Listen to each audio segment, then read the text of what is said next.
Voilà, nous sommes vendredi, n'est-ce pas, 3 octobre 2025. Mesdames et messieurs, bienvenue et bonjour à toutes et chacun. Merci d'avoir fait confiance à Télévision ITV pour votre fidélité. Nous sommes toujours honorés. Bienvenue à e-matin d'aujourd'hui. Et ça donne que nous sommes deux. En face de moi se trouve la grande dame. Rome Nelum Sengar, bonjour. Bonjour. Ça fait 2 jours. Nous sommes là. Ça va très bien? Ça va et vous? Ça va. Octobre Je te souhaite rose. déjà un très bon début de week-end. Oui, nous sommes en plein cœur du mois d'octobre qui est donc un mois dédié à la sensibilisation au cancer féminin, cancer de moi, c'est le mouchoir. C'est le mouchoir là qui m'a fait rappeler ça. Ah? Votre mouchoir. Ah, c'est le foulard, n'est-ce pas? Voilà. Votre donc, stylo est en rose, le mouchoir de tête est en rose. Et puis un peu de rose également sur la vie. Donc c'est la sensibilisation qui commence. C'est la sensibilisation qui commence, voilà. Ah ouais. Bonjour à tous nos amis téléspectateurs. C'est avec beaucoup de plaisir que nous nous installons encore ce matin pour ce 2e numéro de la semaine. Merci pour votre fidélité. Alors, ce matin, dans cette émission, comme c'est Octobre Rose, l'actualité oblige, tout au long de la semaine, on va revenir de temps en temps sur cette maladie qui fait beaucoup de victimes. Ah oui, c'est ça, ouais, c'est vraiment, dans notre pays. Hein. Vraiment, parce qu'ici, les gens prennent cela comme si c'est un tabou. Ouais. Et donc, du coup, on en parle peu, mais en silence, beaucoup de personnes en souffrent. Particulièrement, nous parlons des femmes, bien sûr. Hein. Oui. Aujourd'hui, on a le cancer des seins, cancer de col de l'utérus, cancer de... Et on est là à s'accuser pour dire que non, c'est telle sorcellerie, tellement ensorcelé, tellement envoyé, tellement... Tout à fait. Voilà. Alors qu'on devrait aller se faire examiner pour identifier si c'est vraiment d'origine cancéreuse ou c'est vraiment ce que nous pensons pour dire que ce sont des sorts et tout ça. La bonne nouvelle est qu'aujourd'hui, nous avons des structures qui nous permettent de faire ces examens. C'est disponible. Hein. Oui, mais c'est bien vrai, c'est bien vrai que nous commençons déjà à avoir des structures qui accueillent ces personnes, mais ce qui, selon moi, reste encore à faire, c'est la sensibilisation. C'est de parler de cette maladie, je dirais même chaque instant, pour que l'idée du tabou quitte chaque femme et qu'elle prenne conscience que voilà, c'est une maladie comme toute autre. C'est souvent la peur qui domine un peu. Les gens ont peur d'aller se faire dépister. Si jamais je m'en vais me faire dépister et qu'on découvre que j'ai le cancer, et quand on écoute le cancer, derrière ça, on voit directement la mort. Hein. On dit que le cancer ne se guérit pas. Or, quand le cancer est détecté tôt, tu as cette possibilité de guérir. Mais donc, si c'est ça le cas, mieux vaut prévenir que guérir. Moi, je dirais que si c'est la question d'avoir peur, on en a vu avec l'histoire de la maladie SIDA, n'est-ce pas? Oui. En ce moment, les gens avaient ce comportement-là de ne pas vouloir aller se faire dépister, et même s'ils vont le faire, les gens se font vraiment, c'était vraiment de façon cachée. Mais aujourd'hui, on n'en cache plus. On parle du sida comme si c'est une maladie simple comme les autres maladies. Et donc, pourquoi le cancer ne serait pas aussi une maladie comme toute autre. Voilà. Donc, il faut... C'est notre mot d'encouragement ce matin. Voilà, et il faut profiter donc de ce moment, de ce mois Octobre Rose. Je pense que le dépistage est gratuit en ce mois de sensibilisation. Donc, je vois souvent dans les structures, les ONG, les institutions, certaines institutions organisent vraiment ce mois Octobre Rose. Ils amènent le personnel féminin à aller faire des dépistages, organiser des causeries, des débats, et c'est ce que nous devons faire. Oui, c'est très important. Oui. Voilà, à toutes celles et ceux qui se battent, ceux qui soutiennent, ceux qui accompagnent, vraiment, merci pour votre engagement qui sauve des vies. Vraiment, merci beaucoup. On va donc retrouver la grande dame Mingano Didi Nalo avec son ingénieur de son Zopro, c'est comme ça que moi je l'appelle. Ouais, il s'appelle Zopro et le maestro. Voilà, donc pour un clip, vous permettre à tous nos fidèles téléspectateurs de s'installer confortablement. Et puis on va revenir sur ce plateau pour découvrir le menu de ce dernier numéro. C'est le week-end, ça sera relax. C'est ça. Voilà.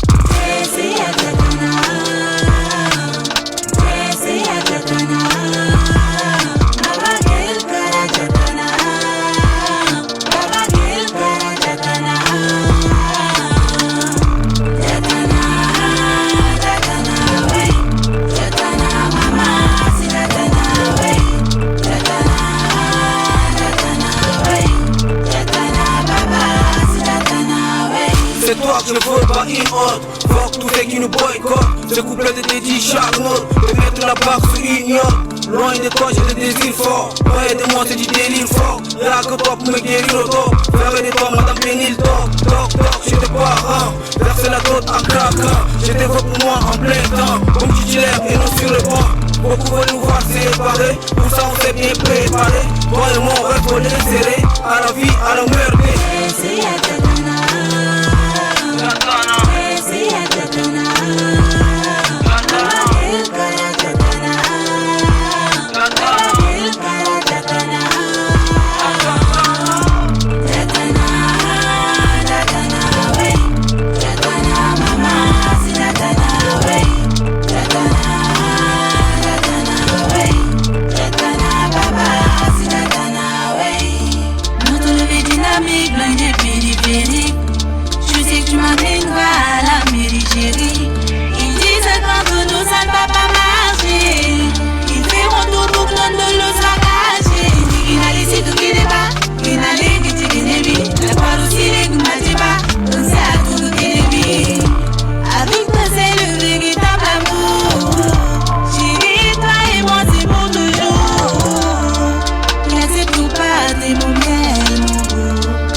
C'est toi que j'ai choisi. Tu m'as choisi. À partir d'aujourd'hui, c'est toi mon allié, Nalingi.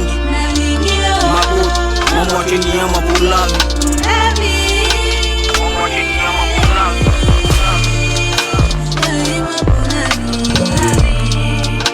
Mon mari pour la vie. Mon amour pour la vie. Pour la vie.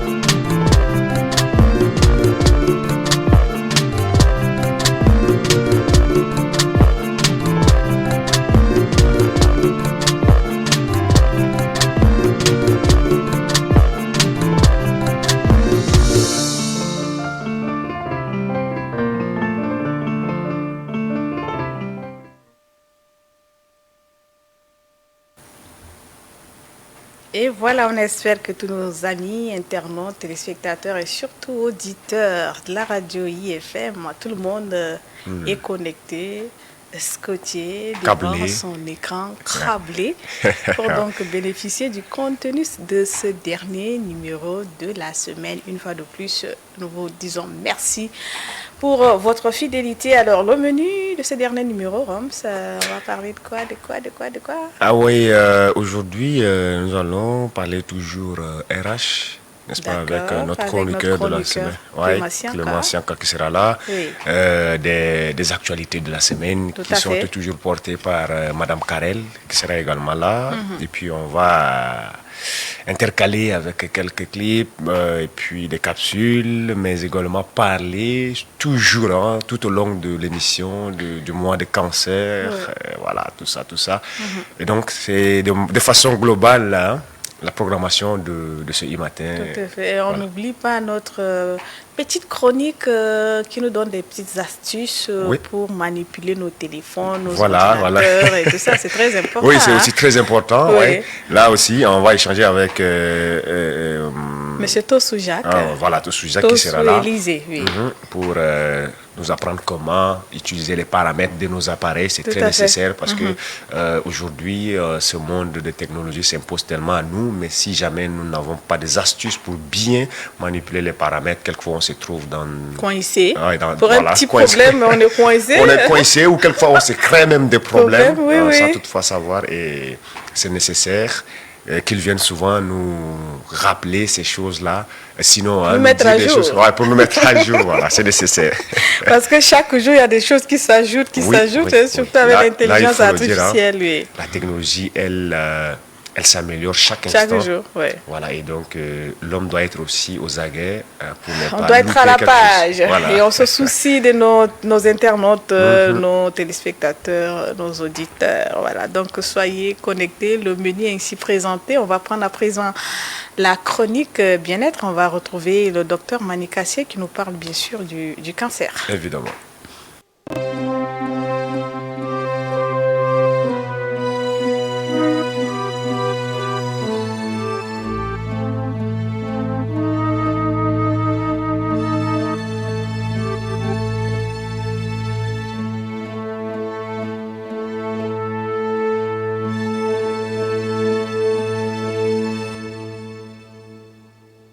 Il s'avère qu'il y a des facteurs, des risques qui sont omniprésents pour tous les cancers.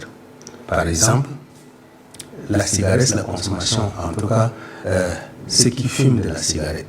Le tabagisme est un facteur de risque que vous pouvez retrouver dans tous les cancers. C'est-à-dire, la cigarette peut provoquer le cancer des voies respiratoires, le cancer partout dans le corps. Il n'y a pas seulement des voies respiratoires. Vous avez l'alcoolisme chronique, qui sont aussi des facteurs. On dit 3 verres d'alcool par jour augmente le risque de 30%. Donc, l'alcoolisme, comme vous le savez aussi dans nos pays, les gens prennent beaucoup d'alcool. Et donc, c'est un gros facteur de risque. Pour voyer, pas seulement le cancer du foie, comme les gens prétendent dire, mais partout dans l'organisme. Vous avez l'obésité, qui est un gros facteur pour voyer des cancers. Partout, pas seulement le cancer du sein, le foie, partout.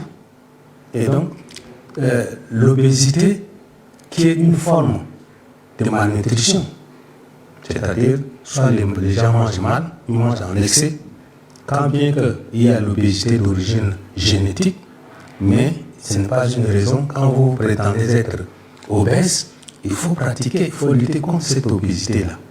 Il faut lutter à tout prix contre cette obésité. Même si vous n'êtes pas atteint de cancer, vous allez être atteint de maladies cardiovasculaires, telles que les AVC, accidents vasculaires cérébraux, donc les crises cardiaques, ainsi de suite. L'obésité est un gros facteur de risque. Et ensuite, les facteurs alimentaires, nous consommons trop, nous ne consommons pas assez de légumes. Le Tchadien aime trop manger de la viande. C'est une panacée pour les Tchadiens. Ils pensent que manger la viande tous les jours, c'est un signe d'aisance, mais c'est plutôt se nuire à soi.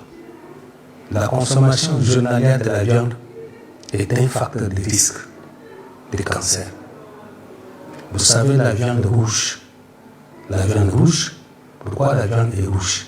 Parce que la viande rouge contient souvent des oxydes de fer, ce qui colore la viande en rouge.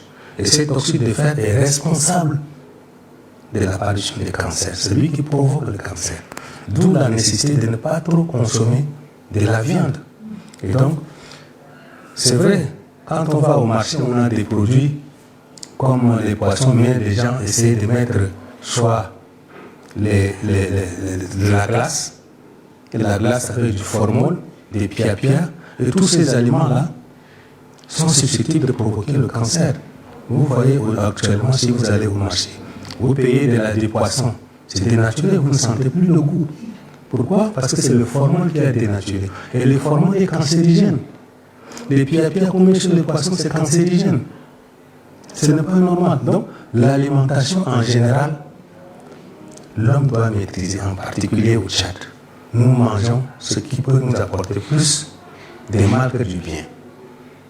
Et donc, regardez d'abord, jeter un coup d'œil au village. Les gens mangent naturel. Ils se campent beaucoup plus sur les légumes. Ils consomment beaucoup plus de légumes. C'est pour ça que vous n'aurez pas un taux de prévalence élevé de cancer au village qu'ici. Les facteurs pourvoyeurs du cancer du col de l'utérus, c'est les infections sexuellement transmissibles. 90% des cancers du col est dû à un virus qu'on appelle le virus du papillome humain, le HPV. Et là, nous avons essayé de faire un test sur quelques femmes ici en N'Djamena et je vous assure que le taux est beaucoup plus élevé. Le taux est beaucoup plus élevé. Donc, il faut éviter les infections sexuellement transmissibles. Vous avez le VIH, dont le sida, qui favorise également le cancer du col de l'utérus. Parce que le sida déprime. Donc, ça détruit l'immunité de l'homme. Ce qui fait que la femme peut facilement présenter le cancer du col de l'utérus. Mais en général, le cancer du col de l'utérus est dû à des infections sexuellement transmissibles.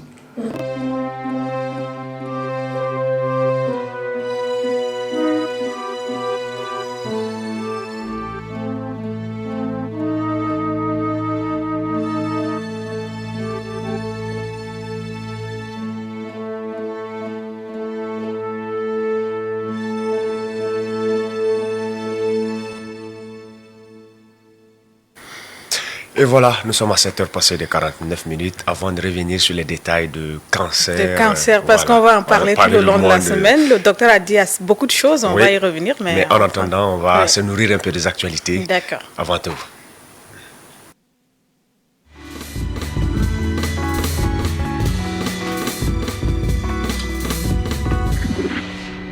Pendant de longues années, les relations entre la commune centrale de la ville et les communes d'arrondissement ont été marquées par des tensions et une absence de coordination. Cette situation, souvent dénoncée par les habitants et les observateurs, constitue un frein majeur à la mise en œuvre des projets de développement cohérents et efficaces pour la capitale. La nouvelle équipe municipale de Senoussi Hassan Abdoulaye, animée d'une volonté nouvelle, d'une vision partagée et un sens aigu des responsabilités, a signé une convention de mise en place un cadre de concertation et un arrêté conjoint pour contrecarrer les difficultés et les divergences qui retardent non seulement leurs actions communes, mais aussi de travailler dans une harmonie pour le développement de la capitale. Une étape de la gouvernance locale qui intervient à point nommé afin de mettre terme aux divisions institutionnelles et d'instaurer une gestion plus unifiée, transparente et solidaire au service des populations.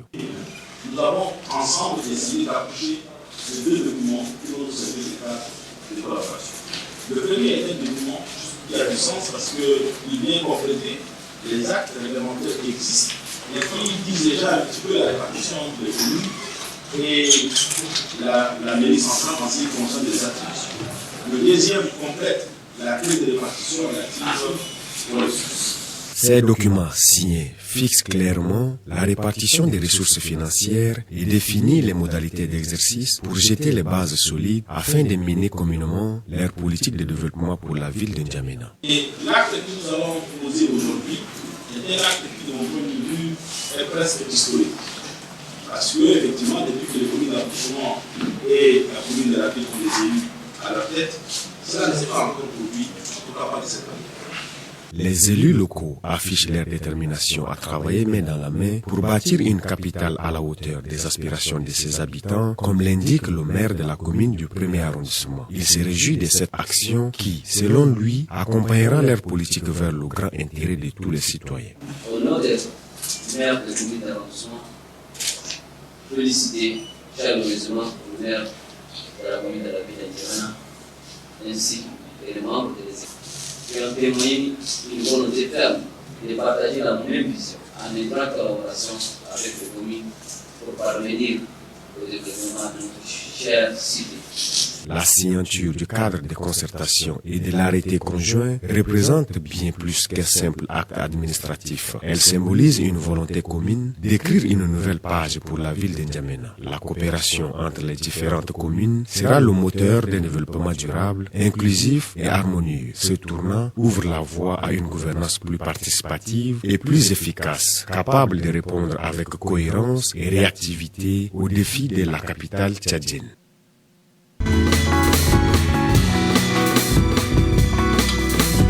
À N'Djamena, les efforts de la lutte pour une capitale propre gagnent un allié de taille. Hier, la mairie centrale a reçu un appui inédit de 30 motos à 3 roues des mains du bureau de Qatar Charity. Ces engins ont été remis officiellement à la mairie centrale, témoin d'une coopération solide entre les deux entités, vise à améliorer la mobilité et à soulager le quotidien de population en matière d'enlèvement des ordures. Selon le représentant de Qatar Charity au Tchad, Abdul Hamid Mohamed, ces gestes s'inscrivent dans la volonté d'appuyer les autorités locales dans leurs efforts quotidiens de salubrité et contribuer à améliorer le cadre de vie des populations de N'Djamena.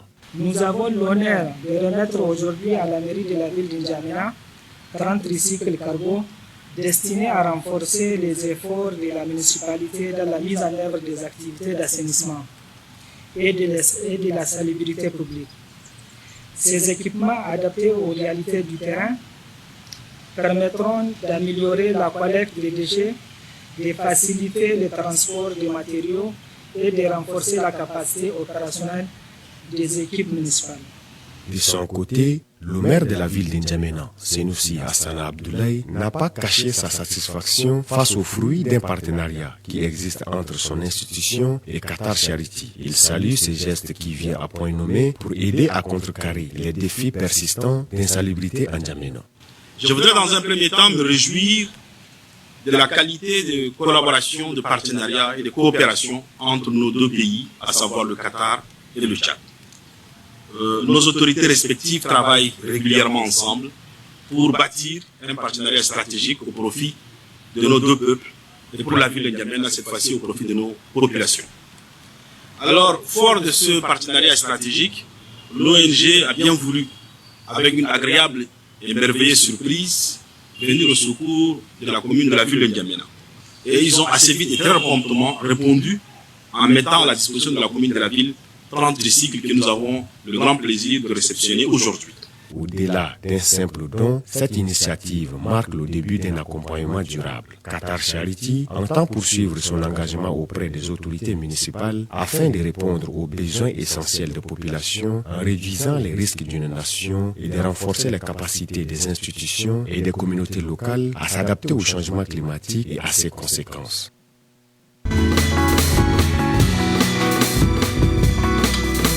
Après une analyse approfondie du projet de la révision constitutionnelle en cours, décide, en sa qualité de fêtière majeure de 214 organisations de la société civile tchadienne, de porter à la connaissance de l'opinion nationale et internationale sa position sur cette question d'une importance particulière dans la vie de la nation. Il faut noter, dans le cadre de la révision constitutionnelle, nous assistons à un débat contradictoire, riche et démocratique, respectueux des valeurs universelles, des droits de l'homme et des libertés fondamentales. Nous nous réjouissons de cette avancée significative en matière de la liberté d'expression. Que cette révision constitutionnelle en cours soit l'expression de l'affirmation de la souveraineté du peuple tchadien qui, en toute liberté, décide de son destin. C'est pourquoi nous appelons aussi les forces vives de la nation à la vigilance pour contrecarrer toute tentative d'ingérence extérieure dans la marche du peuple tchadien pour l'affirmation de la démocratie. La société civile tchadienne, fidèle à son rôle historique de porte-voix du peuple, est appelée à soutenir cette réforme. Il faut noter que cette réforme offre des institutions plus stables, un cadre juridique plus clair et des mécanismes concrets de défense des droits. Elle constitue une opportunité de voir ces revendications mieux prises en compte et ces droits mieux protégés. Car une constitution, il faut le dire avec force, n'est pas un texte figé. Elle doit évoluer, s'adapter et répondre aux aspirations de son peuple. La CACIDO interpelle la société civile à prendre ses responsabilités.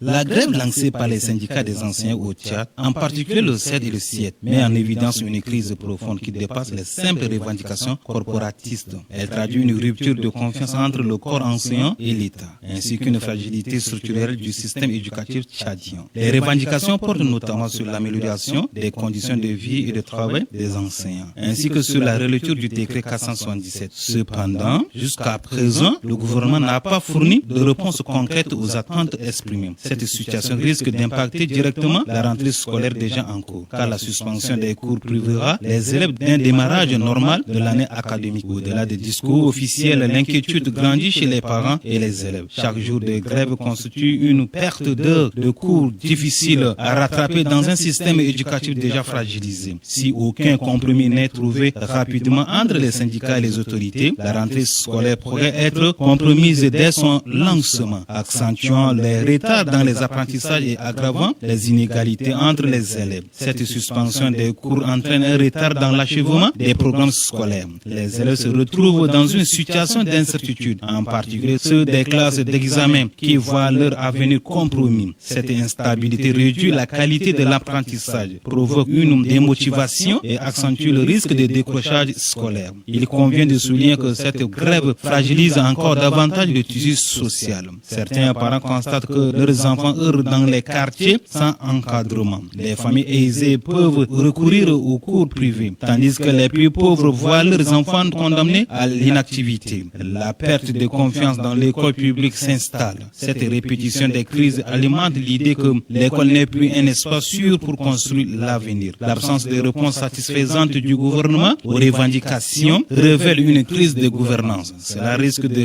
radicaliser les syndicats, de polariser le débat social et de créer une fracture durable entre les acteurs de l'éducation et l'État. Si ces grèves persistent, les conséquences pourraient être graves. On observera une baisse du niveau général des élèves, un impact direct sur la compétitivité, une fuite de certains enseignants vers le secteur privé ou d'autres secteurs. Cette grève des enseignants ne se réduit pas à une querelle entre syndicats et gouvernement. Elle met en lumière la crise structurelle de l'école tchadienne. Sans un dialogue sincère et une politique éducative ambitieuse, le pays court le risque de sacrifier toute une génération d'élèves, avec des répercussions sociales, économiques et politiques durables.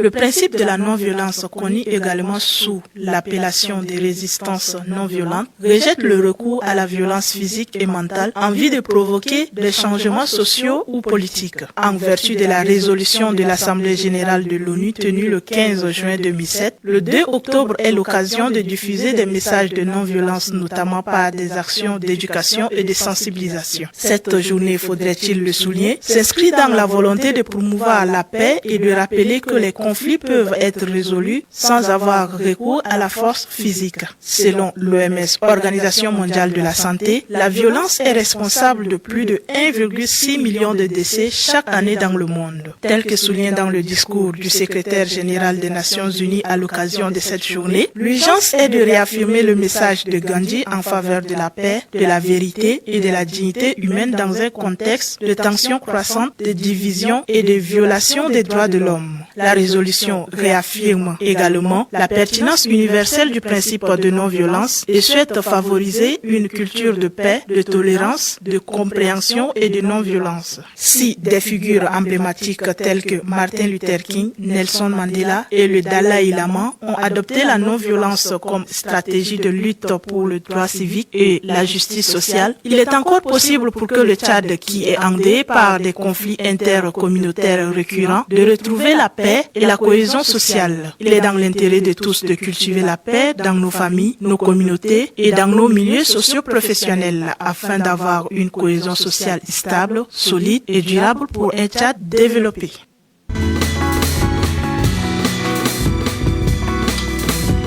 Donc voilà, une liste que vous verrez très complète avec 3 gardiens, 8 défenseurs, 8 joueurs de milieu de terrain et 5 attaquants, donc ce qui fait un total de 24. Ces joueurs-là ont commencé à arriver. Le premier est arrivé tout à l'heure à midi.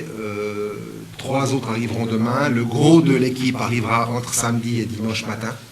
Ensuite, on aura 4 jours pour préparer le match contre la République centrafricaine.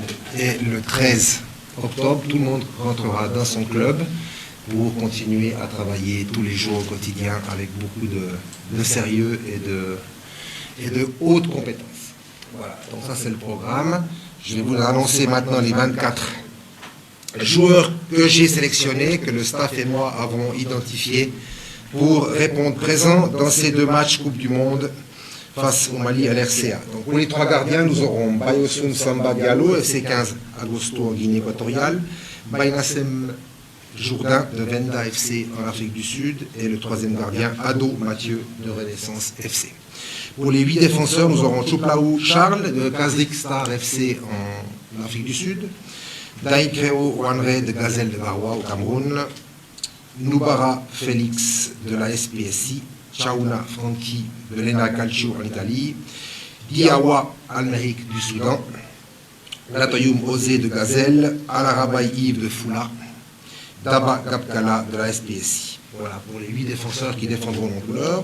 Ensuite, nous aurons 8 milieux de terrain. Merba Benjamin de Foula, Tiam Meinta Mahamat de Stade Tunisien en Tunisie, Koularabaï William Damba, RC Kadiogo au Burkina Faso, Kaiba Djawal, FC Ville 1900 en Suisse, Chaouna Haroun, Zaba Saint-Patrick à Malte, Koumalassine, Young Africans en Tanzanie, Abdulaziz Al-Kana en Égypte, Chaouna Franck de Ena Calcio en Italie. Voilà donc pour les milieux de terrain. Et nous aurons 5 attaquants. Ekwa Célestin, Young Africans en Tanzanie, Mani Bertrand Junior de Ganzassar Kapan en Arménie, Mahamat Abakar, TPL Export FC, Guillaume CD Junior de Golden Arrows en Afrique du Sud. Et pour terminer, le dernier joueur, Mwandi Manji Marius de Samsung Sport en Turquie.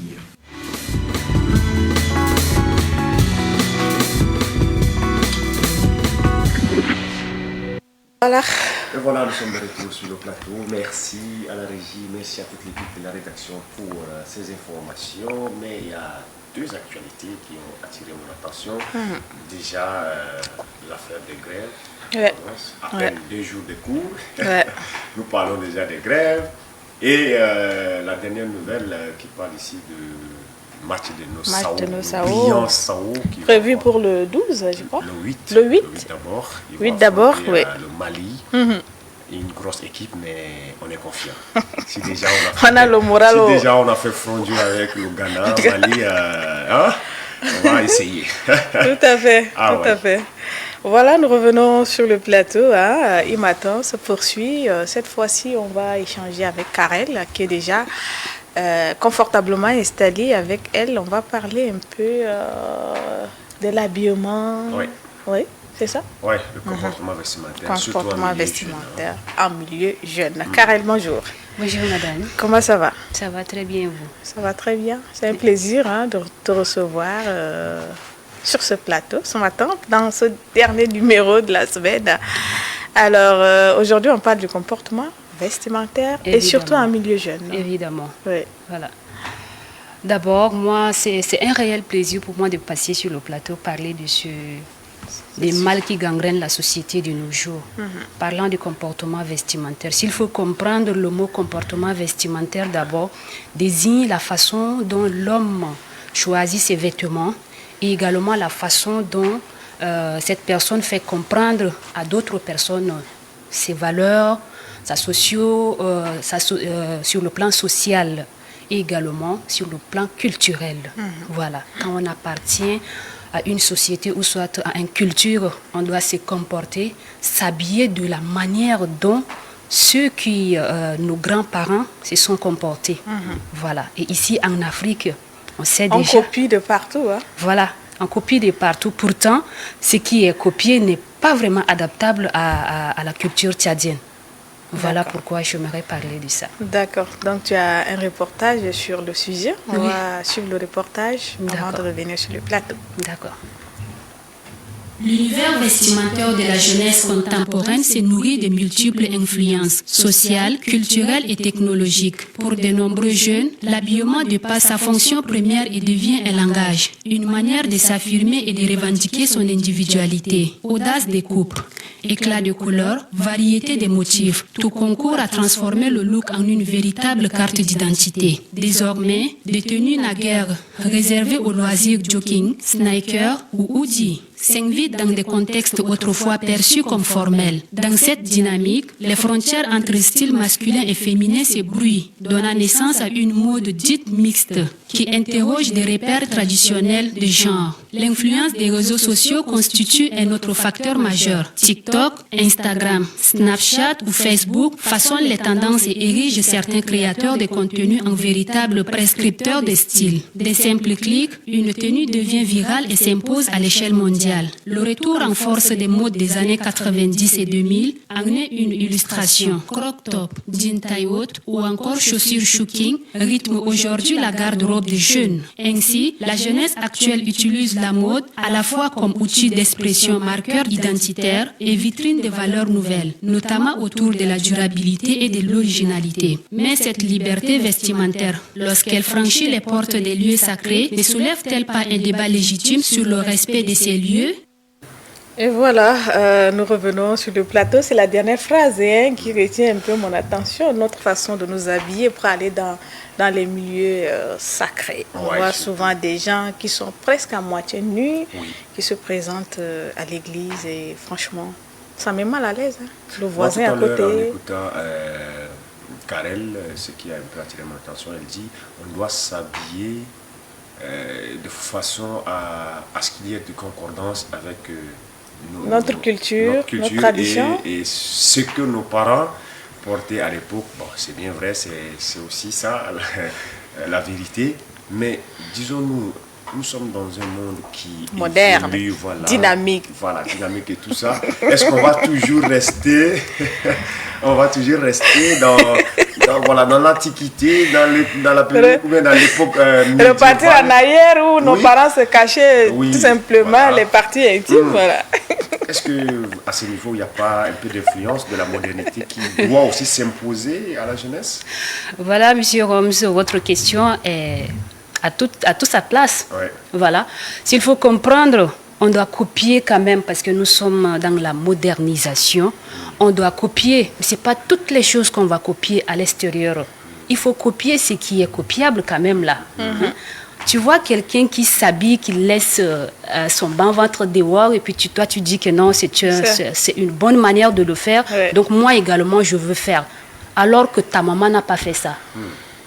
Celle qui t'adopte n'a pas fait ça. En tout cas, c'est lui-même, on peut dire ça, parce que c'est sur le plan de la jeunesse, y compris les garçons et les filles également. Donc, tu fais ce que ta maman a l'habitude de faire, ton papa a l'habitude de faire. Tu peux copier, oui. Tu peux porter jean taille haute, mais quand même avec une chemise ou soit quelque chose qui est vraiment qui arrive jusqu'au niveau de bas ventre. Voilà. Mais tu peux pas porter les hauts avec le nombril dehors, presque les seins dehors. On parle souvent des bas-fesses, on voit les jeunes garçons qui descendent le pantalon là jusqu'à la cuisse, mais dis-donc. Peut-être c'est dans ça ils se sentent à l'aise. Non, mais ce n'est pas trop bien. Voilà qu'il faut en parler pour que ça soit derrière nous. S'il faut mettre de côté complètement, même c'est mieux. On copie, mais il faut copier ce qui est copiable, comme je l'avais tantôt dit. Parce que tu ne peux pas t'habiller d'une manière extravagante et puis aller te pointer devant ton papa, demander de l'aide. Nos papas ne peuvent pas accepter ça. Si c'est un papa conscient, un papa qui connaît ce que c'est que la culture tchadienne, qui connaît ce que c'est que la société, si tu te comportes mal, la société va parler de toi, mais aussi de ton papa, de tes parents. Donc, il faut vraiment changer cela. Mais moi, qu'est-ce qu'on va dire alors de ces parents qui encouragent même cette façon de... Qui ne disent rien, hein? La fille, elle s'habille. Quelquefois, pas parce qu'ils ne disent rien. Le fait de ne rien dire même, c'est déjà être complice de la chose. Mais il y a d'autres qui eux-mêmes encouragent. Ils donnent de l'argent, ils disent, mais mets-toi un peu à la mode, achète-toi les habits comme l'enfant du voisin là. À cela, on va dire quoi? Non, mais c'est pas bien. C'est pas bien. C'est pas parce que j'aime mon enfant que je vais l'encourager dans des choses, dans des bêtises, dans des choses qui n'ont pas de sens. J'aime mon enfant pour le voir devenir quelqu'un de responsable dans la vie demain. Pas que oui, l'enfant du voisin là, c'est bien habillé, c'est bien comporté, les gens l'envient tellement et il faut que mon enfant également s'habille de la sorte. Non, non, non. On doit encourager nos enfants à faire ce qui est adapté par la société, qui est apprécié par la société. Moi, je voudrais simplement ajouter quelque chose, si Madame Irène me permet. Aujourd'hui, c'est-à-dire l'absence de cet esprit qui doit nous animer à bien nous habiller, a fait de telle sorte que les jeunes d'aujourd'hui ont des difficultés, même quand ils vont dans des services pour des entretiens. Quelquefois, c'est le premier élément qui leur donne des échecs, mais ils ne s'en rendent pas compte. On a du mal à différencier tel ou tel habillement pour tel ou tel lieu. Hein, pour de l'entretien avec le DG d'un ministère, et puis je suis avec un t-shirt, voilà, jean, un pantalon un peu descendu, des choses. Mais qu'est-ce que je vais aller présenter? Déjà, tu as dit, l'habillement, c'est un état, ça exprime l'état d'esprit de la personne. Si tu te comportes de façon très extravagante, c'est qui explique ton état d'esprit, ce qui veut dire que toi là, bon, c'est pas forcément, mais tu es forcément peut-être délinquant quelque part.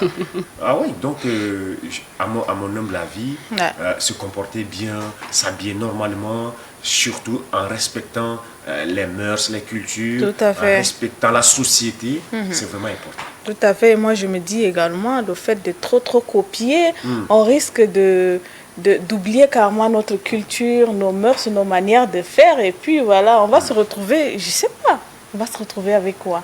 On copie. Aujourd'hui, on voit dans les cérémonies de mariage ou de dot, tu vas voir comment les gens sont habillés à la manière nigériane, par exemple, la manière ghanéenne, par exemple. Aujourd'hui, au Tchad, on ne sait même plus. Nous, l'habillement traditionnel, même c'est quoi? C'est ça le problème. C'est quoi? On a tellement copié chez les autres, on a tellement vu mieux chez les autres. Et puis on a laissé le nôtre de côté. On n'a pratiquement pas tenu, parce qu'il est difficile d'identifier le Tchadien à travers ça. Moi, ce qui me plaît chez les Burkinabés, par exemple, dès que tu l'aperçois de loin, tu sais que c'est un Burkinabé. Parce qu'ils ont fait d'une tenue qui les représente, qui les définit, même de loin. C'est ça, c'est ce que nous devrions faire. Que ce soit un jeune, que ce soit un vieux, une vieille. Voilà, au Burkina, les gens sont... Mais ici, c'est quoi la tenue tchadienne? Point d'interrogation. C'est Karel qui sait mieux. Voilà, pour dire vrai, je ne sais pas, est-ce que le Tchad a une tenue culturelle? Parce que s'il y en a, pourquoi ne pas imposer aux Tchadiens de porter, comme l'avait dit Roms, les Ghanéens, les Burkinabés, les Togolais, les Sénégalais et autres? Tu vois un Sénégalais, dans son habillement, tu peux rapidement comprendre que celui-là, c'est un Sénégalais. Tu vois une Malienne qui s'habille, tu vas dire que non, la femme là est une Malienne. Mais tu ne vas jamais voir une Tchadienne à l'extérieur qui est définie par son habillement. Dès qu'elle part dans une autre société, directement, elle s'habille comme ceux de l'autre côté. Voilà, donc on ne peut pas différencier les Tchadiens. Si la société d'accueil porte les caleçons, elle aussi, elle se met dans la danse. Le Tchadien est dedans. Non. Moi j'aime bien la tenue de nos mamans avant, une camisole avec deux pains là, on attache, puis on prend un autre pli, on attache comme ça. Avec chaussures d'Ingolo, quand même, ça fait croc. Vraiment, c'était beau, hein? C'est beau. Vraiment. Voilà. Et c'est également ce qu'il faut noter, parce que quand tu t'habilles mal, tu dis que non, tu es jeune, donc tu vas te sentir libre de t'habiller, de te comporter comme tu veux pour influencer certaines personnes. Arrivé à un moment donné, voilà, toi, on te demande en mariage, ou soit tu te présentes dans une famille pour prendre une femme en mariage. On se rappelle que toi, on t'a vu quelque part avec un comportement qui n'est pas du tout, voilà. On va te rappeler de ce passé-là. Et surtout que de nos jours, on aime tout poster sur les réseaux sociaux. Évidemment. Et ça reste. Et puis c'est tout. Notre album se trouve sur les réseaux sociaux. Et puis c'est tout. Il suffit de faire un petit tour là-bas et puis on sait qui tu es. Hein. Ah ouais. Tu te retrouves dans une autre famille, on te rappelle de ton passé. C'est pas toi qui as l'habitude de faire ça, faire les TikTok, en tout cas avec des habillements genre. Maintenant, tu as changé, hein. Tu vois, ce qui va te traverser à l'esprit, tu ne vas pas trop aimer. D'accord. On va dire merci à Karel de venir nous rappeler un peu notre manière de nous habiller. Il faut copier, mais il faut copier ce qui est bien. On ne peut pas tout copier et n'importe comment. Voilà. On n'a pas besoin de copier. Habillons-nous de façon, à la façon tchadienne. Respectons nos sociétés, respectons nos cultures. Habillons-nous normalement. En un mot, c'est simplement ça. On n'a pas besoin de copier. Quand on copie, ça nous amène toujours ailleurs. Merci Karen. Merci d'avoir répondu présente pour donner des détails sur cet élément essentiel. C'est un plaisir pour moi également. Merci d'être passé Karel. On va se donner rendez-vous la semaine prochaine? Oui, le vendredi prochain, Inch'Allah. D'accord. Très bonne journée, très bon début de week-end à toi. Merci à vous. On va également demander à la réalisation de te raccompagner avec une capsule qui va nous permettre de recevoir M. Clément Sianka.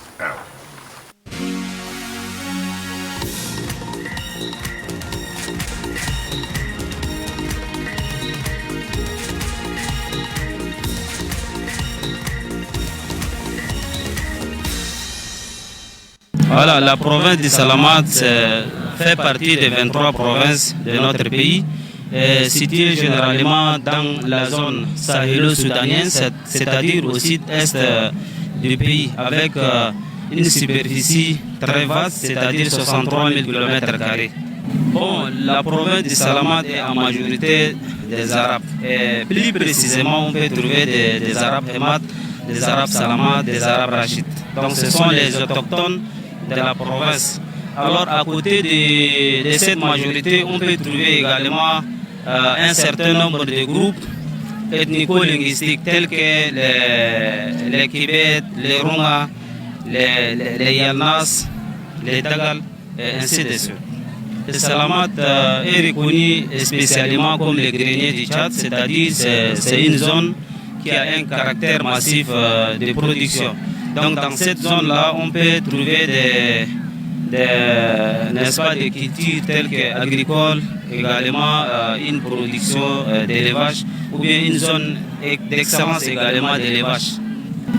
Voilà, dans la province de Salamat, comme je venais de dire que c'est le grenier du Tchad, donc il y a deux types de cultures. Il y a la culture vivrière et la culture d'errance, c'est-à-dire destinée généralement au commerce. La culture vivrière, on peut trouver les sorgho, les milles péninsulaires et la culture d'errante, telles que les oignons, et aussi on peut trouver les ail, les salades, tout ça. Les danses varient d'un département à l'autre.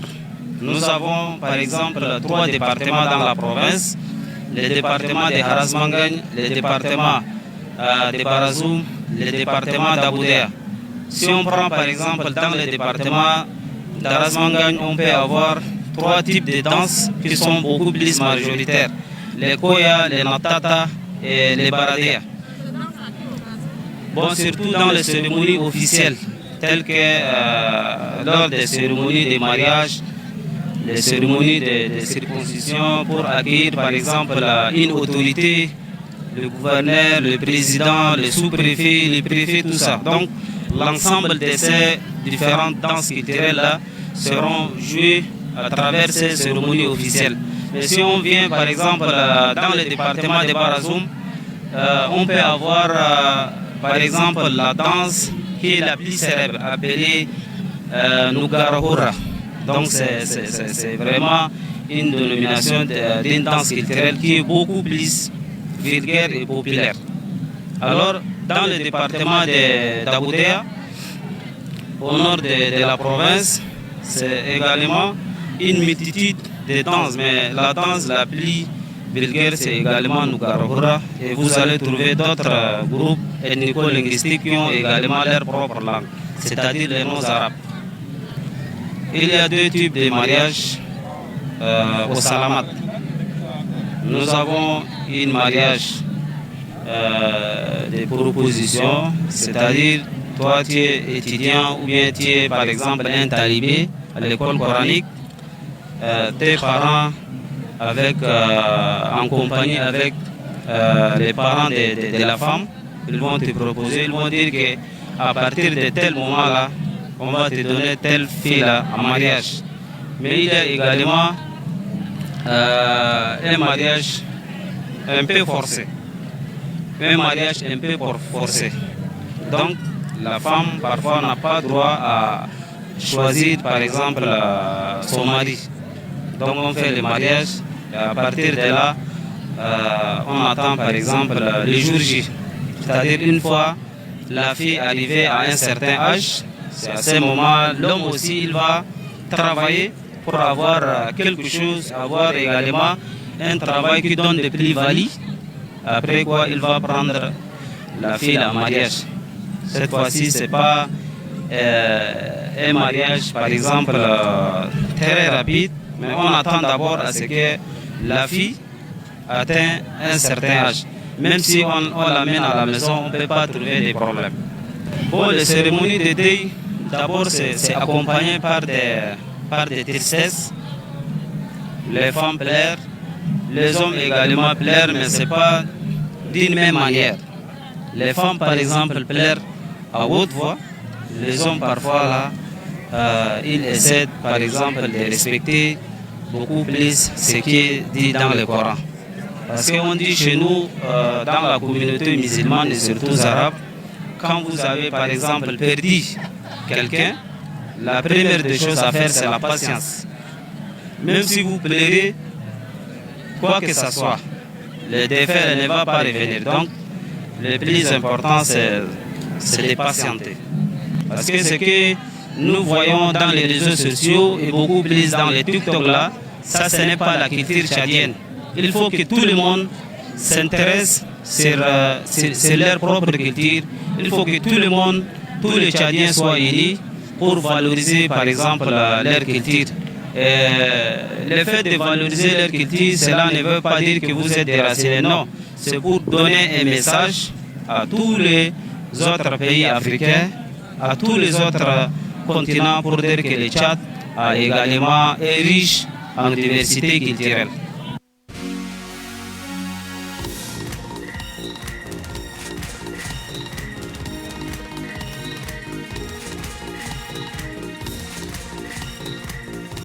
Et oui, le Tchad est riche en diversité culturelle. Il faut tout simplement les valoriser. Roms, nous recevons à présent M. Clément Sianka et ça sera après le jingle.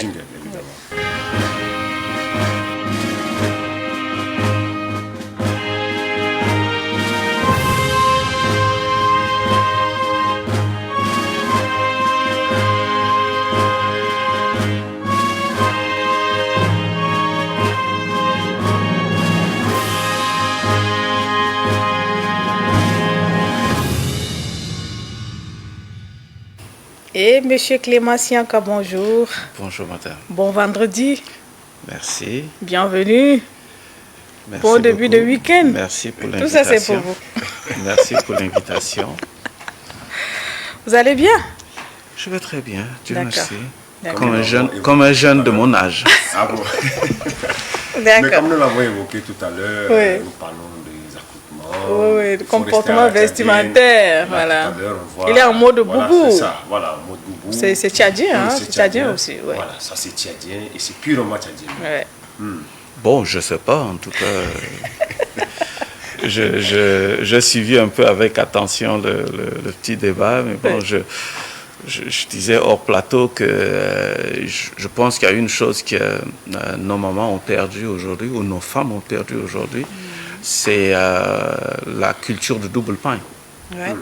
On en a évoqué, n'est-ce pas? Ça complètement, ça commence par disparaître pour ça a disparu, aller sur des choses, alors qu'en réalité, le double pain a plusieurs fonctions.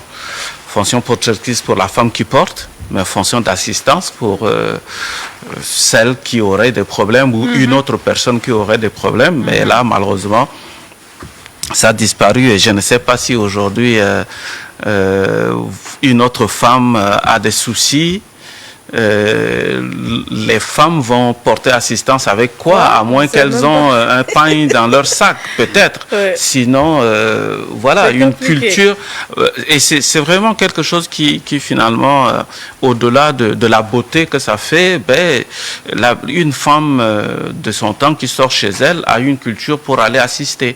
Parce que ce qu'elle porte, ce n'est pas pour elle-même, c'est aussi, et parfois en cas d'accident, et c'est le deuxième pain qui sert à... Si c'est un cas mortel tout de suite et que le corps n'est pas très bien à présenter, c'est ce double pain-là qu'on...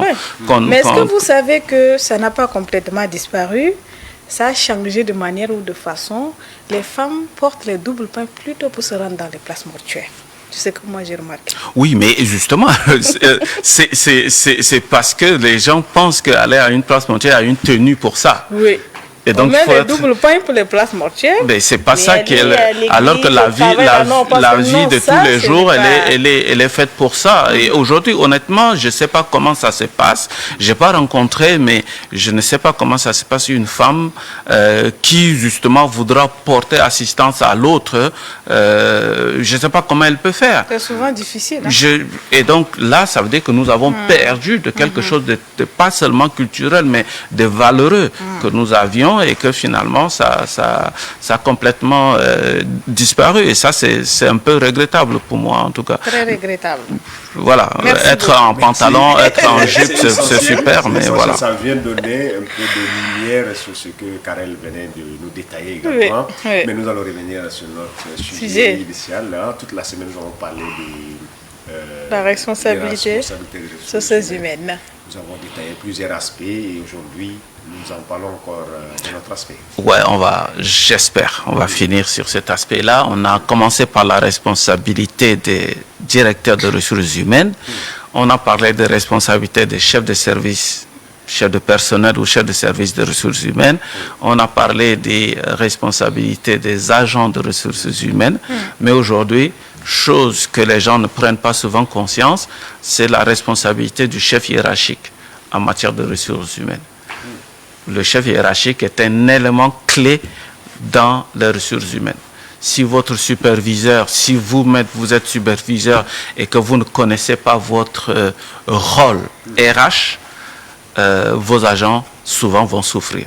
Parce que vous considérez bien souvent d'ailleurs que vous n'êtes pas RH.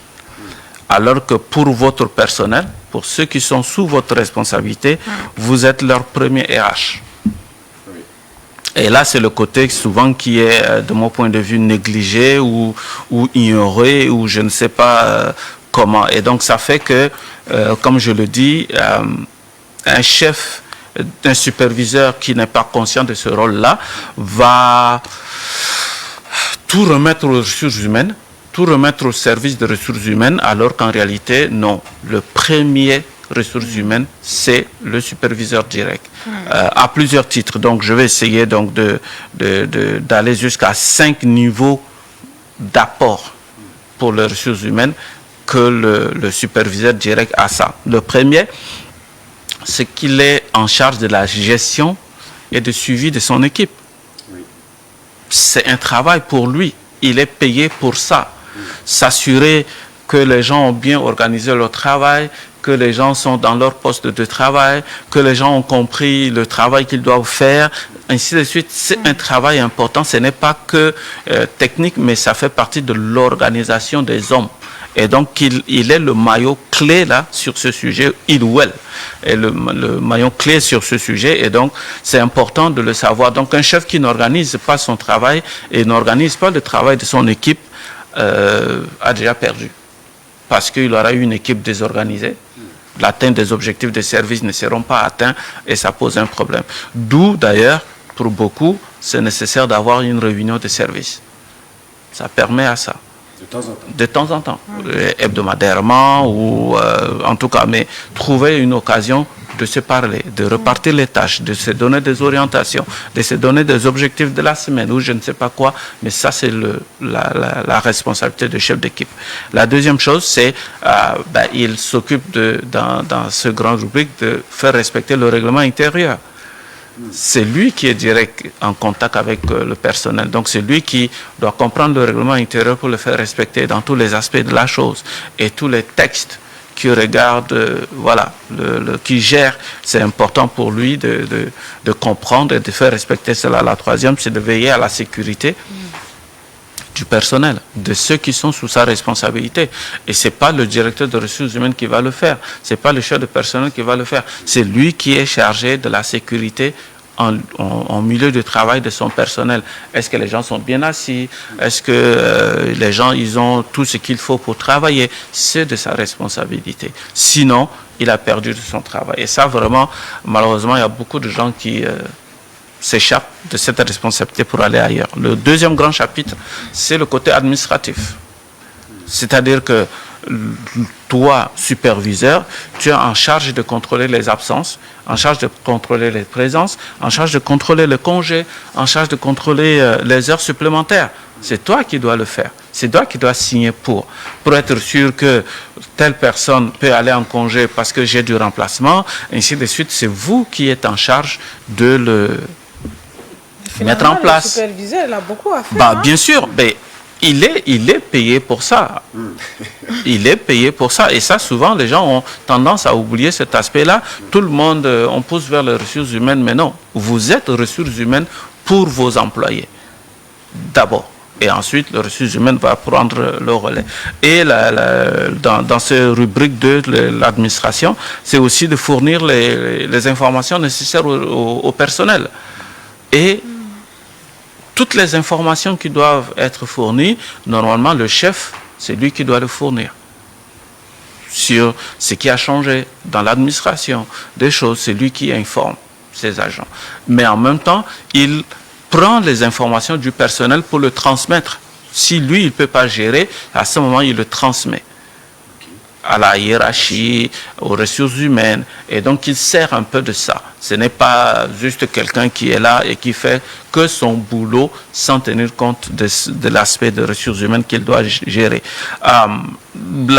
L'autre chose, comme je parlais de l'administration, c'est aussi lui qui gère les contrats.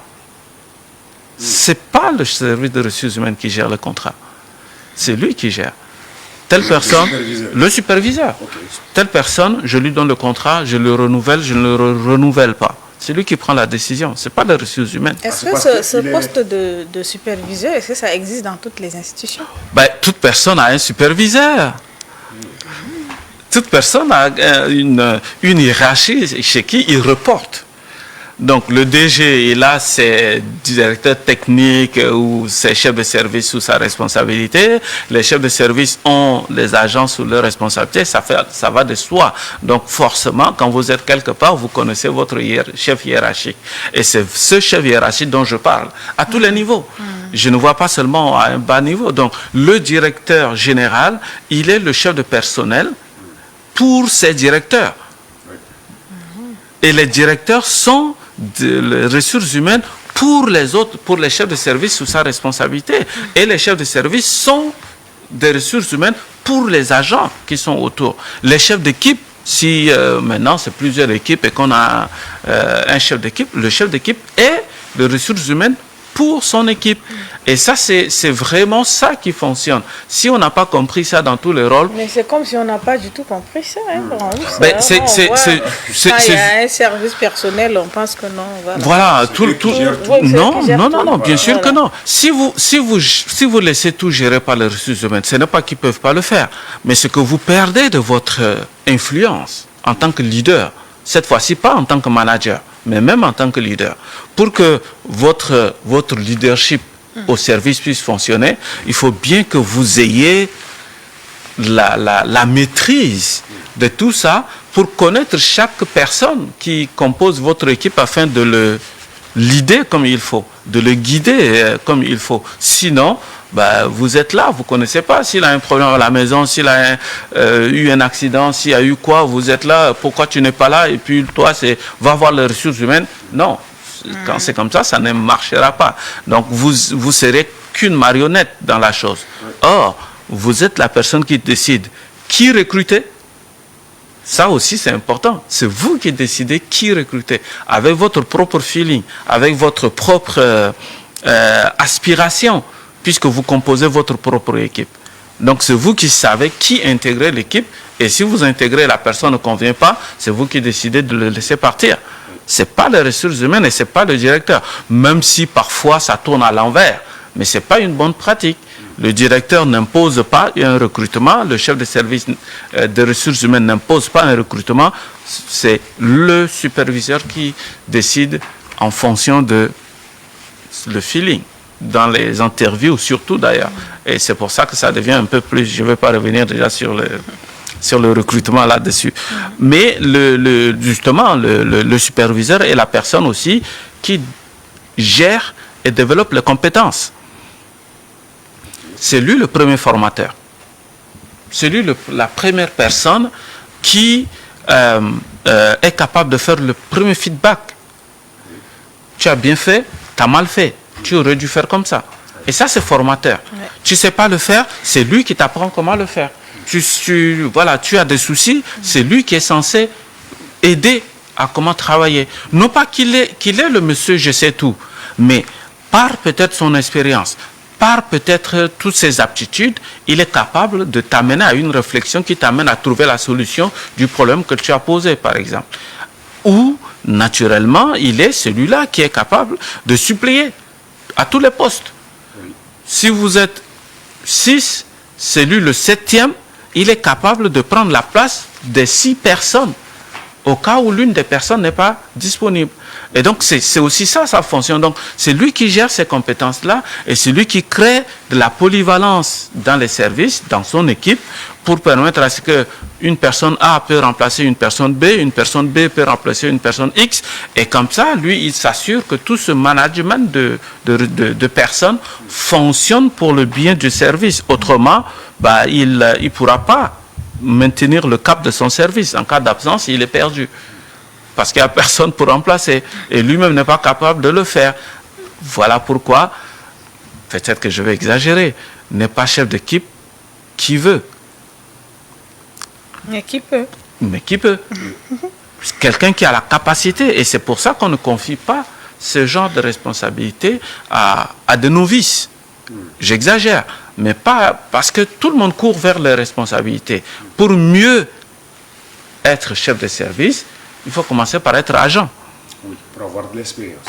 Et comme ça, vous avez le temps d'observer comment ça s'est fait, vous connaissez votre propre service, et quand vous montez, vous savez comment est-ce que vous pourriez. Et chacun montera selon ses grades, et là c'est important. Donc c'est lui le tuteur, c'est lui l'accompagnateur, c'est lui qui le formateur, et voilà. C'est lui qui s'occupe de l'entretien annuel. Je parlais des évaluations annuelles de performance. C'est lui qui se charge de ça. Et c'est lui qui détermine la formation. Telle personne a des lacunes, il faut qu'on le forme dans tel autre aspect. Et c'est lui qui transmet donc cette demande aux ressources humaines qui va organiser la formation pour l'équipe. Mais tant que ce n'est pas comme ça, ben, voilà, vous perdez encore de votre leadership sur votre service. Le quatrième point, c'est la communication et le climat social. Ça va un peu avec le précédent que je venais de dire. C'est-à-dire que c'est lui qui est la personne de proximité avec son service, et donc c'est lui qui doit maintenir un climat social. Je crois qu'il y a quelques mois, je parlais de est-ce que les employés sont contents d'arriver au bureau ou ils sont contents de quitter le bureau. Donc c'est lui qui est en charge de maintenir que les gens vont quitter, d'être contents d'aller trouver son chef. Mais si les employés ne sont pas contents de venir rencontrer le chef en quittant la maison, ça veut dire que le chef est un peu bizarre. Et à ce moment-là, il ne maintient plus un climat social qui attire les gens. Et parfois, vous allez trouver que, bon, l'expérience, parfois, ça dit comme ça. Vous avez 5 ou 6 chefs de service, mais il y a des employés des autres services qui envient l'autre chef de service parce que voilà, il rigole avec ses gars, bien sûr qu'il les frappe dessus, bien sûr qu'il les encourage, ils sont amis, ils sont... Donc ça prouve que quelque part maintenir le climat social favorable, c'est la responsabilité du superviseur. Donc c'est important qu'il comprenne ça. C'est pas le DG uniquement, mais c'est lui. Même si le DG est bon, lui s'il est mauvais, son équipe va souffrir. Alors que si le DG est mauvais et que lui s'il est bon, l'équipe va rester. Parce que tous les jours ils sont ensemble. Et donc vous ne pouvez pas passer toute la journée avec quelqu'un que vous ne pouvez pas, voilà, qui n'est pas attirant, qui n'est pas accessible, qui n'est pas mobilisateur, vous n'allez pas supporter. Alors que le DG dans son bureau, vous le rencontrez peut-être une fois de la semaine. Lui, il va gérer ses directeurs. Mais vous, en tant qu'agent, c'est votre superviseur, votre DG. Et à ce moment-là, ça devient important pour lui de comprendre cette responsabilité pour maintenir un climat social favorable afin qu'il aura ses propres problèmes, c'est sûr. Parce que lui aussi, en tant qu'employé, il a ses propres problèmes. Mais en tant que superviseur, il est obligé de s'oublier pour penser au bien-être de son équipe. Et la dernière, chose que les gens n'aiment pas beaucoup, la responsabilité de la discipline. C'est lui qui maintient la discipline. C'est lui qui décide de sanctionner. Ce n'est pas quelqu'un d'autre. Même si le directeur, un bon chef de service, veut sanctionner un agent dans un service, le chef de service peut s'opposer. Je ne suis pas d'accord qu'on sanctionne. Un, je ne suis pas au courant de ce que vous lui reprochez. Deux, moi, c'est mon agent et je sais de quoi je parle. Et je refuse cette sanction. Et la sanction ne passera pas. Mais dans certains cas, on voit que le chef hiérarchique sanctionne, mais la décision tombe d'en haut pour annuler la sanction. On a vu des cas comme ça. Mais ça, ce n'est pas administratif, en fait. Mais les sanctions, ce n'est pas le chef qui le signe. C'est le chef qui propose la sanction. C'est différent. Hein? Moi, je connais mes gars, ce gars-ci doit être sanctionné. Celui, il propose, il discute, il convainc les ressources humaines de cette situation. Et parfois, les ressources humaines vont dire, non, ce que tu reproches là n'est pas une faute qu'on peut sanctionner. Ça peut être sanctionné, mais peut-être verbalement. On peut donner un avertissement, on peut donner des blâmes verbalement, mais pas un avertissement écrit, par exemple. Tout ça, c'est que ça se discute. Lui, il propose, peut-être que comme il n'est pas formé en ressources humaines, il peut être amené à décider par ses émotions. Et là, les ressources humaines sont là pour... Non, ici, l'émotion ne compte pas. C'est des choses factuelles. Voilà, il y a une règle à cela. Donc, lui, il propose, il n'a pas l'autorisation de signer une sanction. Non. La sanction se signe soit par le directeur de ressources humaines, soit par le directeur. Et à eux de décider qui donnait la signature. C'est le directeur qui va dire les sanctions, les contrats des directeurs de ressources humaines signés. Et là, ça rentre dans ses responsabilités de le signer. Et à ce moment, c'est lui qui signe. Donc, c'est important de proposer, mais en même temps, voilà, et c'est pareil, le directeur de ressources humaines, le DG ne peuvent pas décider d'une sanction d'une personne à l'intérieur d'une équipe sans que le chef d'équipe soit d'accord. Ça ne marchera pas non plus. Et donc, c'est pour ça que lui, il est là pour être cette personne-là, chiante certainement, mais qui va maintenir la discipline dans son équipe. C'est lui qui va donner cette sanction, celui qui va expliquer, et celui qui va éduquer, puisque la sanction, c'est aussi d'abord pour éduquer. Donc, celui qui va éduquer derrière, lorsqu'il est convaincu de la sanction, on t'a donné ça, parce que si, parce que ça. Et désormais, on espère que ça va parler. C'est simplement ça, et j'en ai fini. Donc, si je comprends bien, M. Clémentien, on est chef de personnel à notre niveau d'abord selon notre titre dans une institution. Absolument. Ouais. Absolument. Moi, c'est aujourd'hui que j'ai compris. Moi-même. C'est absolument ça. Sinon, les gens ne comprennent pas. Et ça, normalement, c'est aussi la direction qui doit inculquer ça au superviseur. Oui.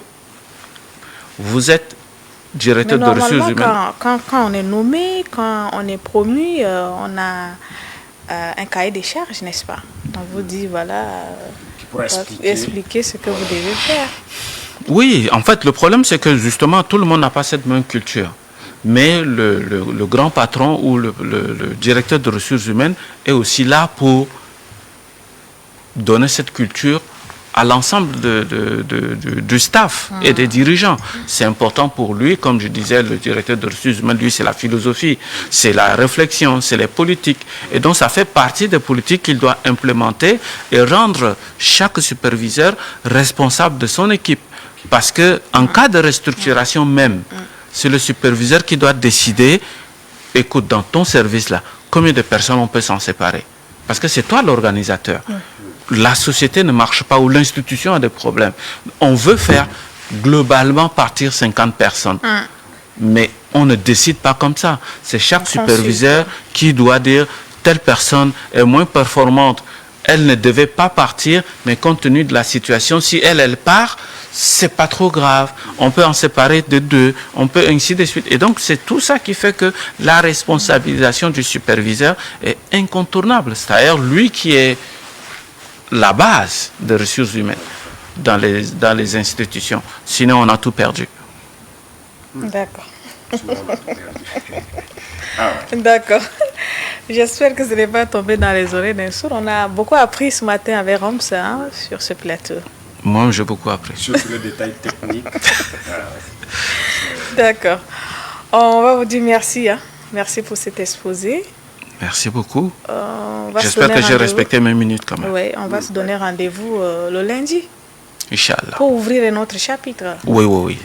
On va aller sur un autre chapitre. D'accord. Si je ne meurs pas. Aïe. Aussitôt comme ça. Merci à vous. C'est une grâce que je vais être certainement vivant, mais voilà. Vous serez vivant. Espérons bien. Inch'Allah. Okay. D'accord. Je vous souhaite un très bon sport, puisque vous, les week-ends... Ouais, j'ai repris un peu. C'est vrai, j'ai repris un peu. Voilà, bon sport, bon début de week-end. Merci, et à nous madame. revoir très bientôt. Merci, madame. On va vous raccompagner avec Instant Délire.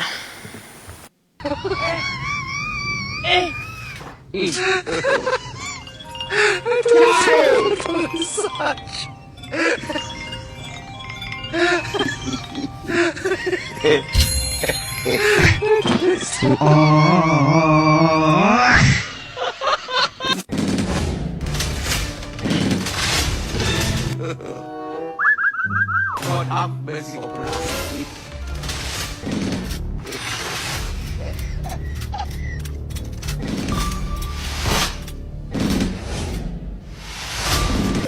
With the menu.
Maman. Wajib family. You don't have future here. You don't have future. You can never have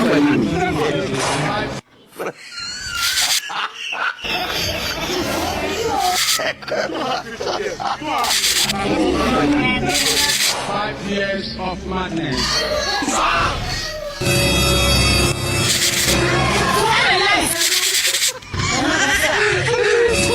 It was at this moment that he knew he fucked up. Aide à l'enseigne.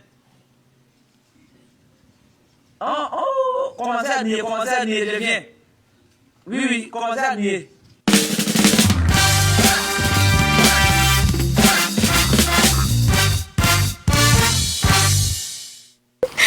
C'est ça aussi, matin, comme c'est vendredi, c'est relax, un peu de divertissement. J'espère que ça fait rire un peu quelqu'un ce matin. Surtout que le rire est thérapeutique. Ah ouais, c'est vraiment. On voit le coiffeur qui force un peu son client. On voit une femme qui prépare du poulet vivant. C'est vraiment thérapeutique, c'est très bien. Ah ouais. Et voilà, nous avançons tout doucement vers la fin de ce dernier numéro de la semaine. Nous avons parlé du cancer, on a parlé ressources humaines avec M. Clément Sianka, on a parlé également du comportement vestimentaire avec Karel sur ce plateau.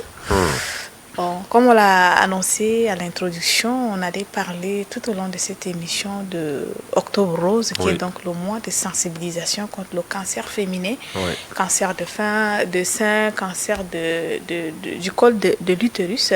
Et on avait suivi un peu l'élément du docteur Manikassé qui était revenu donc sur les causes. Oui, c'est qui Il a parlé de notre alimentation. Oui, il dit souvent, il a d'abord accusé la viande rouge, qu'il ne faut pas consommer beaucoup parce que ça risque de causer cette maladie. Il y a aussi l'aspect... L'alcool, voilà. Et également les maladies sexuellement transmissibles qu'il faut souvent y veiller parce que si jamais on n'a pas cette culture de veiller à ce genre de maladies, ça engendre également le cancer de sein, cancer de l'utérus, col de l'utérus bien évidemment. Il y a aussi il y a quelqu'un qui m'a fait rire, il dit c'est le mois où les femmes doivent prendre soin de leur sein, mois de suçage, des choses comme ça. Mais ce n'est pas... Mais il est conseillé de palper, hein. Bah oui, voilà, c'est ce que j'allais justement dire. Il va falloir que les femmes aient cette culture-là à chaque fois de palper les tétons parce que c'est vraiment, on trouve que c'est bizarre, mais on est en train de se soigner sans toutefois le savoir. C'est une prévention. Voilà, c'est nécessaire. C'est une prévention. Voilà. Et il faut manger sain surtout. Manger sain. Surtout que dans notre pays, on a tout ce qui est bio sur le marché. Ouais, c'est ça. Mais nous ne faisons pas attention à ça. On aime plutôt manger tout ce qui vient d'ailleurs, comme on aime trop copier là. Oui, vraiment. On copie tout. C'est ça notre grand problème. Moi, le seul aspect que je voudrais mettre l'accent, c'est l'aspect de la sensibilisation, de la communication. Aujourd'hui, c'est le seul moyen qui nous reste à pouvoir atteindre nos cibles. En fait, si les femmes ne sont pas bien renseignées sur les détails, je pense que on va toujours rester en train de subir les effets néfastes de cette maladie, alors qu'on a des centres qui naissent chaque jour pour accueillir ces personnes. Mais du moment où il n'y a pas cette communication, si on ne demande pas à ces femmes d'aller se faire dépister, n'est-ce pas, il ne faut pas attendre les signes précurseurs avant d'aller se faire dépister. De temps en temps, il faut aller vérifier s'il y a le début, s'il n'y a pas, si on est sain. Voilà, il faut contrôler. Voilà, il ne faut pas attendre à ce qu'on sent un peu de mal au téton, on sent un peu de mal ici, par là, pour courir et tout ça. Je pense que ça ne serait pas bien, mais de temps en temps, il est demandé aux chères femmes, n'est-ce pas, d'aller... Et les hommes doivent accompagner les femmes. Voilà. Ça concerne tout le monde. Voilà, pour les couples, il va falloir à chaque fois...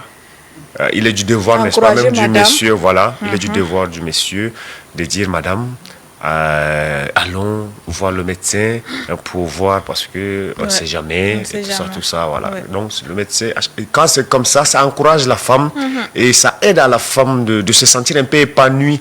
Mais si le monsieur il dit ah là c'est les choses des femmes, moi je suis pas avec toi, si tu veux tu vas, si tu veux.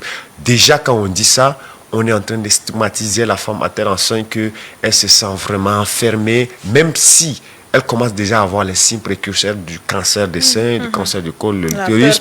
Elle a peur d'annoncer même à son mari déjà. Et vous voyez, c'est un peu stressant, c'est un peu maladif. Tout à fait.